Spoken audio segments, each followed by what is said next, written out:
Hey guys, let me ask you a question, and I think you're going to relate with this really well today. But like, why do you keep doing the things that you hate doing? Do you know that passage in Romans chapter 7 where Paul's like, the guy that I don't want to be, that's the guy that keeps showing up. The things that I don't want to do, those are the things that I keep doing. Like, what is wrong with me? What a miserable person I am to want to do what's right, but always seem to do what's wrong. Have you ever found yourself relating with Romans 7 or relating with that idea of like, why do I keep doing this stuff I hate doing? Or why can I not get myself motivated enough to do the things that I really want to do? In that Romans 7 passage, he says, I love God with all of my heart, but I keep finding myself wrestling in my brain and in my mind with this tension, this battle that rages within me. And I think we all can understand that today. Why is it so hard to wake up early and read your Bible? Why is it so hard to just say a 30-second prayer with your wife? What is the challenge there, right? Like, why is that so difficult? Why is it so hard for us to exercise and to eat right when we know we really want to feel better? We know that that's the answer. Why is winning in life such a challenge? Today, I want to talk about that. And I want to introduce this idea. And if you've listened to the podcast from the beginning, you've probably heard me use this same story even before. But it bears repeating because the reality is you have two brains. Now, if you're friends of mine and you know me well, you might question if I have even one. And you'd have good arguments probably. But the reality is you and I both, we have not one brain, but really two competing brains that are constantly at war, constantly fighting each other. And I want to talk to you today about how to get those two sides to actually work for your benefit. How do we get our brain to really come together to help us to become the men that God meant for us to be? This battle that rages, we all relate with it, don't we?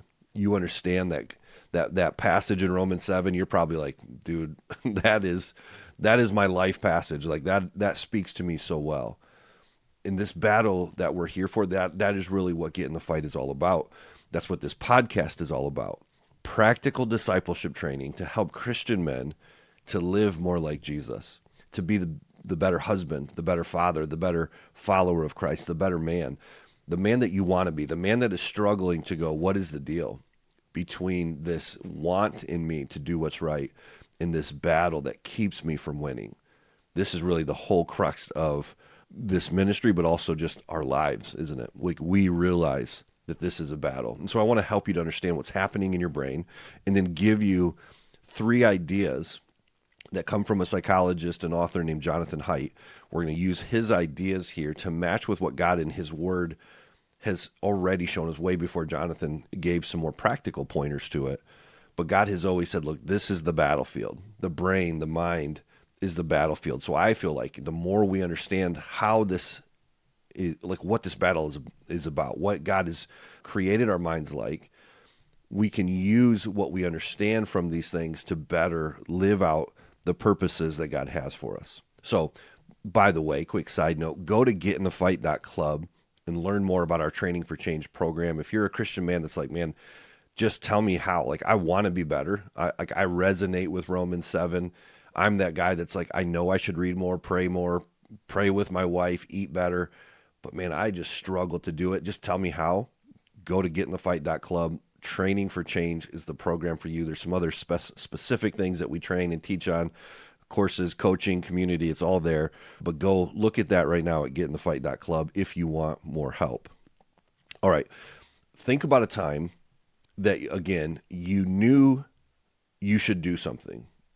Like, let's just say, wake up early, right? You know you should hit the alarm maybe an hour before you feel like it, and you should get out of bed. You should put on your exercise clothes. You should hit the coffee button, drink that, wake up, speak to the Lord, pray, right? Like all these things. You've been here before. You know you should. And in fact, in the evening before, you're going, I actually want to do that. And I'm fired up in the moment. I'm going to do that.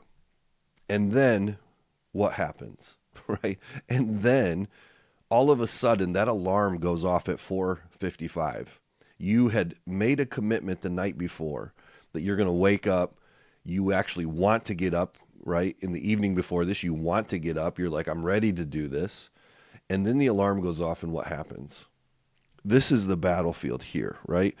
Your emotions said, nope, nope, I'm not doing that. And emotionally, you had this override button that trumped everything you felt from the night before.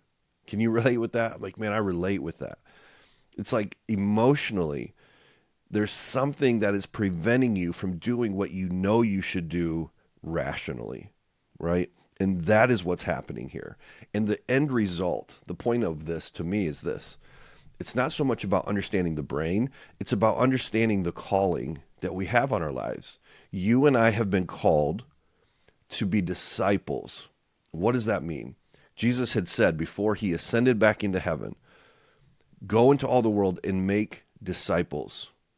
People who look like me, sound like me, believe like me, right? These are men that would have followed Jesus and they talked like him. In fact, people would have been able to look at a rabbi's disciples and know what the rabbi or which rabbi it was by the way that they used certain words or phrases, by the way that they walked, by the way that they talked, by the way that they lived. Jesus has called us to be men like that. And yet what's happening is that we rationalize that and say, that's what I want. Like, I'm so grateful for what God has done with all of my heart and mind. Paul said, like, I love the Lord. I love his ways. And then the emotional side kicks in and we can't seem to keep ourselves from hitting the snooze button. We can't seem to help ourselves from this emotional override that keeps us from living the life that we truly want to live. So today I want to talk about that. And again, this author named Jonathan Haidt, talks about this idea of this elephant and a rider. And the concept is this, that your brain has these two competing brains, let's say. Your brain isn't just one brain, it's two. And on one half of the brain, it is all emotional. And again, it's not this simple, but we're going to kind of make it simple like this because it's true. There's a ton of complexity in brain science and it's amazing. I love studying it. But to make it simple for us, we're just going to say this. There's two sides, right? Two brains, an emotional one and a rational one. And in order to break bad habits or learning to build better ones, Jonathan Haidt proposes three things. He says we need to direct that rational side, we need to motivate that emotional side, and we need to clear the path so that there's no obstacles in the way. That's the gist of what he teaches, and he's spot on. It's very practical what you're going to hear today. And again, it matters because of our mission. Our mission is to become better disciples. And so what we need to do is understand the battle that rages, like Romans 7's talking about, like Romans 12 talks about. Don't conform to the pattern of the world, but be what? Be transformed, changed into something new. How? By renewing your mind. So here's the thing. We have to better understand the mind. We have to understand the battle that's happening, again, that Paul talks about a few chapters before in Romans 7. There's competing brains at work within you in this very moment going, Nate, I totally rationally understand what you're saying and want what you are saying. And then it comes down to living it out and you go, why is this so challenging? Why is this so hard to do the thing that I say I want to do? And I really do want to do it. I really do want to be a better man. I do want to honor God with my life. I want to say thank you through living a life of obedience to him. Why is this so challenging? Now, again, there's spiritual things at play. There's all kinds of things at play. But today I want to focus particularly on the brain part of this, because when we want to be transformed with our mind, we need to understand what's happening in the mind. And what Jonathan says, I think, is a clear way of describing what God has created in us, this emotional side and this rational side. Now, here's the picture of how Jonathan points this out that I think is so brilliant. I want you to picture this in your head. I want you to picture this giant 6-ton elephant, okay? Now, you picture the elephant standing there, right? You can see that pretty clearly. Now, on top of it, I want you to picture this little man. and he is the driver, or what Jonathan calls the rider. And so on this elephant, there is let's just say there's a colorful rug. And on top of that colorful rug is a short little man, and he's holding the reins to control this huge 6-ton gray elephant. Can you picture this in your head? This is the picture of what's happening in your brain. On the one side, on the elephant side, what he would call the elephant is the E in the elephant matches up with emotions. E, elephant, E, emotions. So this emotional side of your brain is much, much bigger and way more powerful than the little rider, the rational rider on the other side. And these two are playing tug of war. So I want you to now picture this little rider gets off of the elephant, and there is a tug of war going on. In this tug of war, who do you think is going to win, the elephant or the little rider? Well, clearly, right? Clearly, the elephant is going to dominate every single time.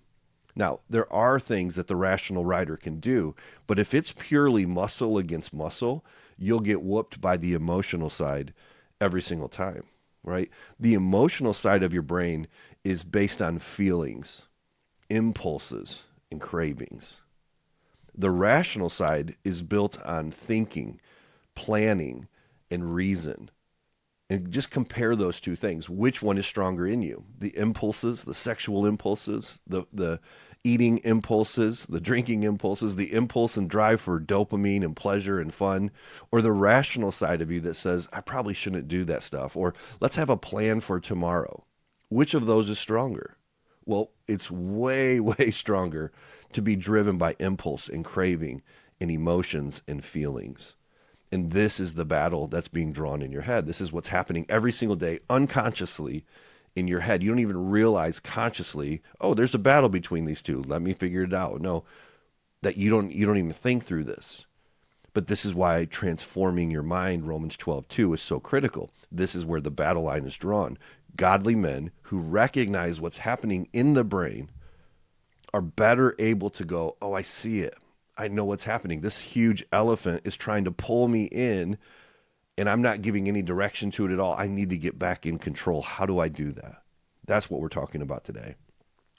Emotionally, impulsively, as a craving, for example, you know that pornography and lustful images and scrolling through Facebook Reels and Instagram, TikTok, whatever your trouble is, or even just going to the gym, or for many of us, even just being at church and just gawking at other women. We do this everywhere we go. You go to the beach, right? This is so tricky. You watch a commercial, right? We are fighting against a culture that is putting it right here in your face. Impulses, cravings, feelings, emotions. You rationally know where that leads. You rationally understand that I shouldn't go chase after this, right? But guess what? At 11 p.m., when willpower and physical strength and mental strength and everything is just kind of like at its lowest, the elephant wants the dopamine. The elephant's like, man, I'm exhausted. You know what would feel really good right now? That little jolt of energy. Where could I go find that? Well, in your brain, every time you lay down a groove of action, a behavior, and you say, I'm gonna scroll through Facebook, even if it's not like slutty stuff, right? Even if it's just like that dopamine of like image, picture, funny, whatever it is. Every time you do that, you've told your brain how to go find the dopamine hit, that serotonin hit, or whatever it is, right? The chemicals that are released there. You've taught yourself, without thinking of it in those terms, how to go feel emotionally what you want to feel. And so what do? Your brain tells you, hey, look over here. The last 18 times that you've felt tired and you wanted a little jolt of energy or fun, you've scrolled on your phone. Let's go do that again. And the longer you do that pattern, the quicker your brain brings it back to you and says, I know what you're looking for. I found it. Here's the answer for you. So it's really tricky because you've basically trained yourself to behave in this kind of way. Hey guys, thanks for listening to the Nate Whitson Podcast. I wanted to interrupt the show just for a second to let you know that there are all kinds of great resources for Christian men who want to be better husbands, better fathers, better followers of Jesus, and just better men in general. If that's you or maybe somebody that you know, then be sure to head over to getinthefight.club, that's .club, and check out the books and the resources, the coaching material, the newsletter, the Fight Club. There's so much there for you. Getinthefight.club. Check it out today. If you're serious about being the man that God meant for you to be, and you're looking for tools or resources or just help in general, then be sure to head over there right now and check it out. All right, that's it for now. Thanks for listening. Now back to the Nate Whitson Podcast. Rationally, on the other side of it, the rational person who's holding the reins that you feel like is in control of your life, which, by the way, is like the way that we believe. Like if you would say rational, I'm a rational person. If, like, for example, let me back this up. If somebody were to say to you, are you a rational person? Do you make rational decisions or do you make emotionally driven, impulsive decisions? Everybody says, no, I'm not emotional like that. I don't buy stuff that way. I'm very rational. I make wise decisions. Well, hate to burst your bubble. Most of us don't. We think that we are in control, but it's this picture of the rider on top of this 6-ton elephant. And you think you're more powerful than the emotions, but you're not. And all of the advertisers and marketers around you know that. They know that you're impulsive, and they play against those things all the time. Your brain then responds to it going like, oh, you clearly like this. I'm going to bring it back to your memory even quicker, right? This is what's happening in your brain. This littler, smaller, rational person who knows that they should plan to win, is reasonable about it, is smart, but he's also weak. He's weak when compared to the power of the emotional elephant. He wears out quickly, right? So in this example, you say, man, I know rationally that I shouldn't look at this stuff. But then 11 o'clock rolls around and you still have your phone in your hand, or you can quickly grab it from next to you and you just start scrolling unconsciously. You're not even paying attention to this battle that's going on. Who is going to win at 11 o'clock at night or later? Who is going to win when you're tired and drained? Well, that elephant is way stronger in those moments. And so you give into it. And again, unconsciously, you're not even trying to pay attention. And it may not be porn. It may not be slutty stuff. It simply might just be the stupid cat videos or the hilarious stuff that is out there. That is funny. But what it's doing is it's controlling your behaviors and patterns. And the Bible says what? Don't conform to that pattern. Well, how do I get out of that pattern? How do I change these grooves that I've laid in my brain of like how to go find those hits? How do I change that? It comes from transforming and renewing your mind. And so where the Bible doesn't lay out all the descriptions that Jonathan and psychologists and different people do, it's giving you the answer, and they are simply confirming that God's word is so true and brilliant and inspired. How do you change this dilemma of going, why is this so hard to change? Why is it so difficult to do what I really want to do? You have to understand what's happening in the mind. You have to understand what's going on in the brain. Change will fail. When I want to stop those bad habits, it is going to fail. Changing like that is going to fail when you let your rider just yell at the elephant. But the elephant's like, I don't really care what you do. In fact, you could even kick and scream, but it doesn't really hurt me. The emotional elephant is going to win. But change can work when you do these next 3 things. There are 3 things that you can do. Jonathan says, direct the rider with really clear goals. Okay, let's start there. Direct the rider with really clear goals. The second one is motivate the elephant with small wins.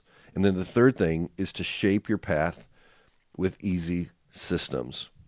So we know that the battle rages. We know that there's this fight in our minds between what I want, which is to love God with all of my heart, soul, mind, and strength, and then this battle in my brain, this emotional component that is so strong and powerful that it just like the impulses get me, and I end up finding myself smoking that cigarette, looking at this thing, doing that thing I don't want to, whatever it is, not being the man that God made me to be.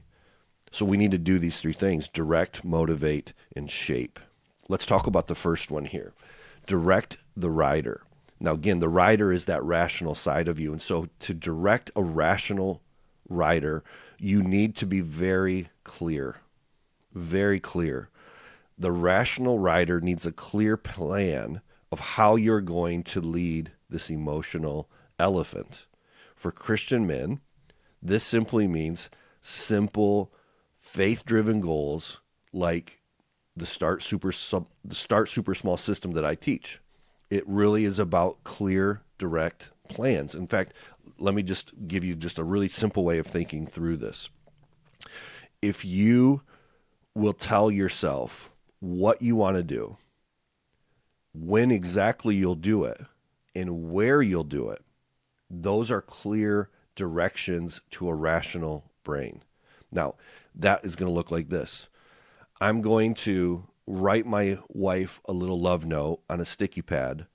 That's what I'm going to do.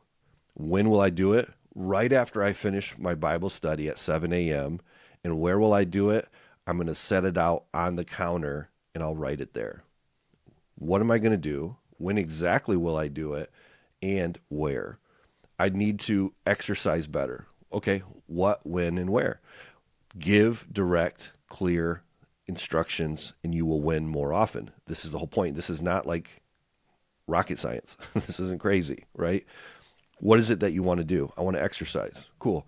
What are you going to do? I'm going to lift shoulders and back. Okay. When are you going to do it? 7 a.m. Where? In the basement, right? What, when, where? Picture the thing for you that you are wanting to do, that you're struggling to do, and ask yourself, are you giving your rational rider brain clear instructions? If you're not clear on how to do that, start with this simple idea I'm telling you here. What do you want to do? When exactly will you do it? And where exactly will you do it? And then follow through. This is really what Jonathan's talking about when he says direct the rider. He's rational. He's planning, but many of us are very vague in that. We're like, I know I should exercise. And that's where you leave it. But that's not enough. That's simply saying, I know the big picture. The more refined details are knowing what specific exercises you'll do, what specific food you'll eat, or whatever it is, when you'll do it, and then where exactly you'll do it.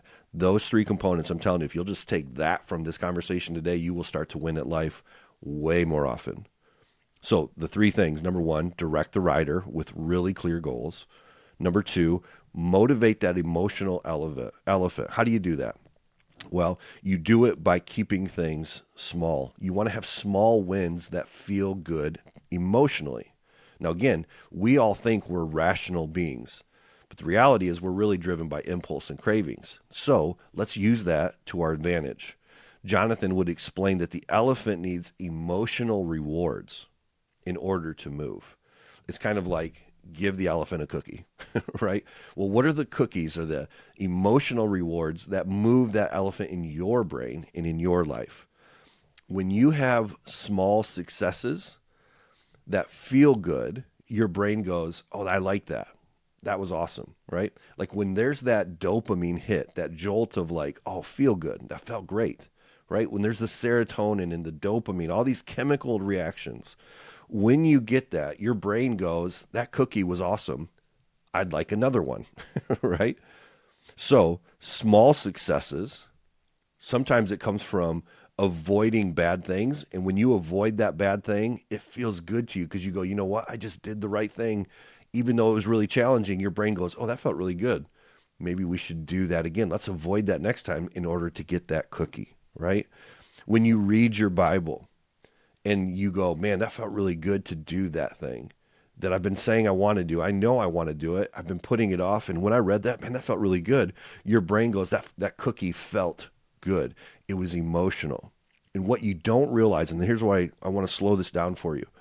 What you don't realize is that the emotional cookie or that reward is really everything to you.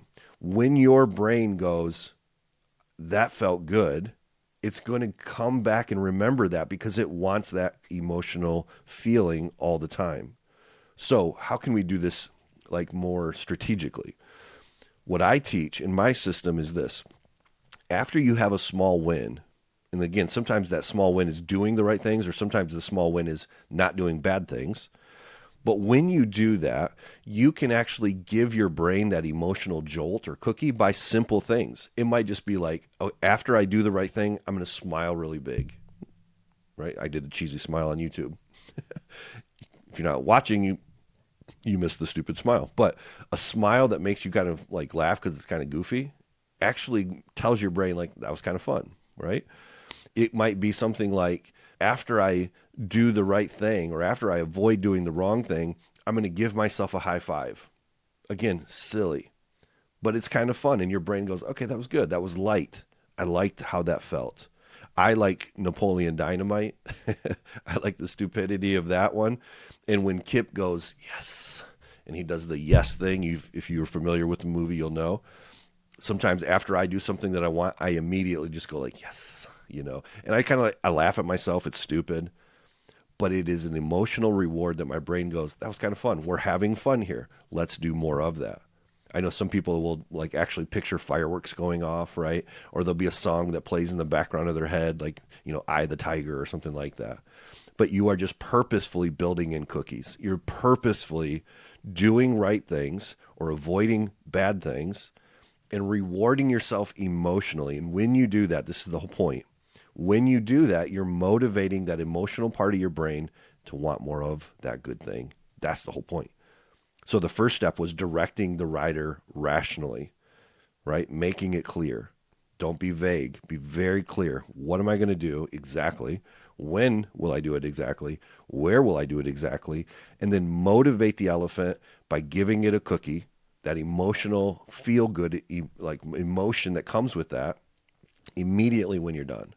So after you direct the rider and then do the thing, do the Napoleon, yes, or picture the fireworks, smile big and cheesy, whatever, but reward yourself so that your brain goes, let's do that again.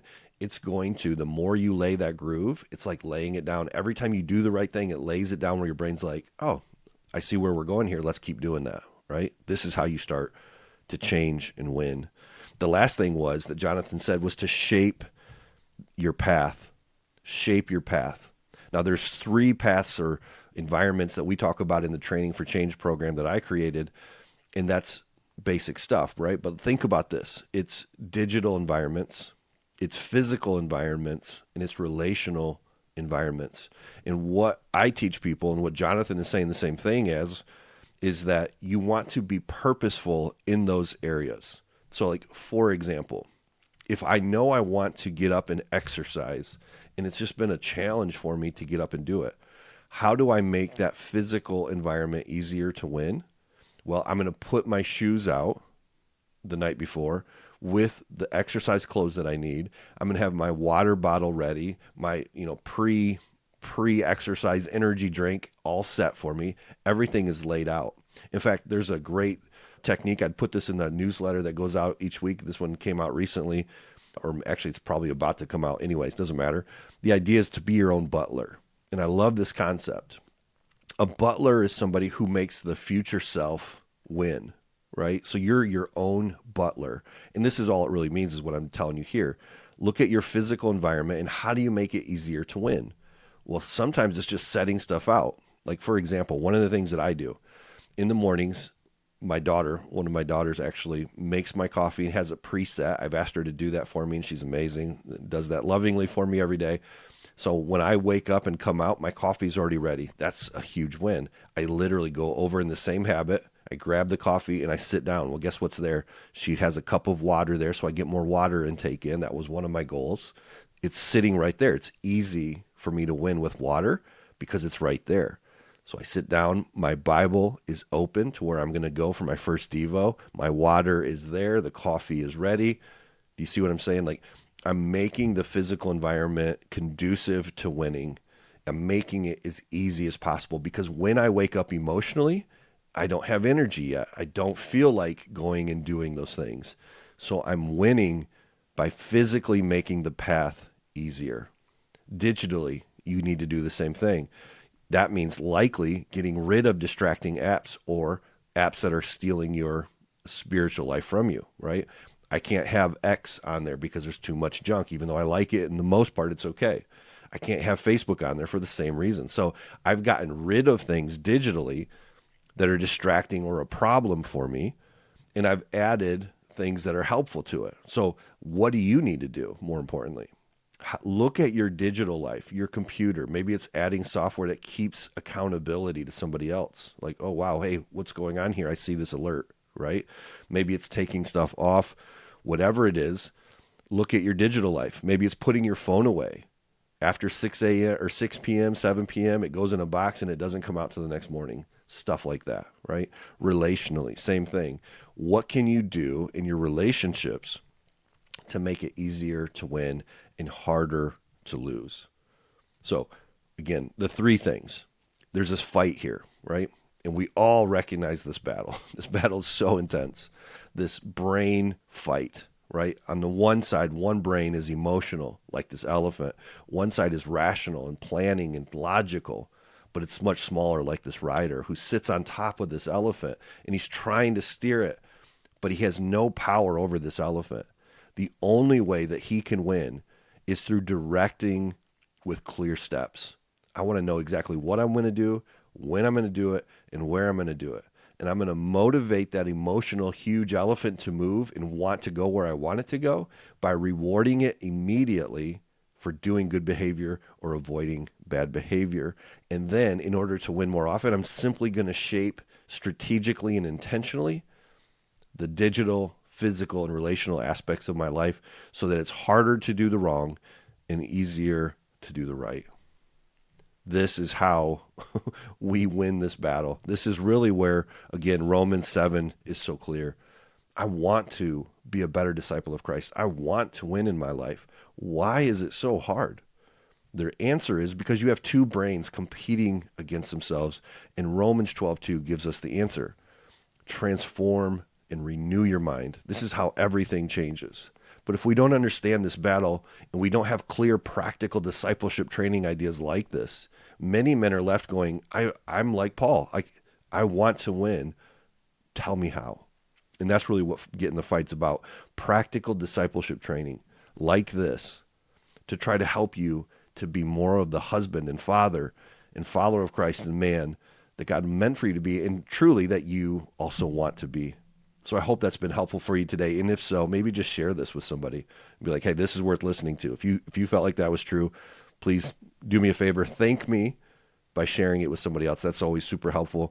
And make sure you subscribe. If you don't subscribe, then nobody else sees it. But the more people that subscribe, the more it tells the algorithm like, hey, this is worth paying attention to. So sharing it, subscribing does a huge favor for me and helps other men as well. And lastly, again, go to getinthefight.club. If you're looking for, and you're hearing this going like, man, I want more instruction like this. I want some clear steps. I want some practical help because I want to be a better disciple of Christ. Go to getinthefight.club and look up the Training for Change. It's our flagship program. There's courses, there's coaching for guys that really want one-on-one with me and really like our, premier help there. There's coaching. There's a free community that you can be a part of. You can join our fight club. It's really, again, it's all there to try to help practically to live out this discipleship that God has called us to, because the mission is so great. The harvest is plentiful. The workers are few. And so my hope is that you will get in the fight and be that kind of man. Get in the path of discipleship. Get training like this so that we can be a part of God's kingdom and help him to advance it for his glory and for his sake. Thanks for listening. So glad that you're here. Appreciate you. Have a great day, and we'll see you soon. Hey guys, thanks so much for being here today and listening to the show. Please be sure to head over to the website at getinthefight.club.